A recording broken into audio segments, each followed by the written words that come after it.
કોઈ મનમાં કઈ એમ એ વીરપુર જવું ચો જવું કનેક્શન વિડાય આ વીરપુર જતી હશું તમારા ઘરમાં બરોબર આમ ધાર ઉતરી જવાનો આમ ધાર ઉપર તમારા ઘરો હોય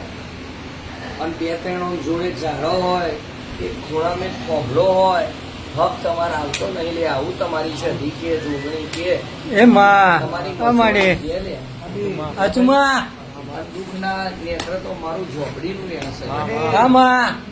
રાત પડે એટલે કોક આખા વાહમાં ફરતું હોય એવું દેખાય લે અને બધાય રાવણદેવના ઘેર બરોબર વખો બેઠ્યો છે લ્યા કોઈ ઓનો ન્યાય કરતું નહીં લ્યા અને બે બૈરો કોનો હતો તમારા ત્રણ ડોહાની પરજામ લ્યા અને કાશી ડોશી કોણ થાય મરી જઈએ તમાર મારો કયા હતા તમારે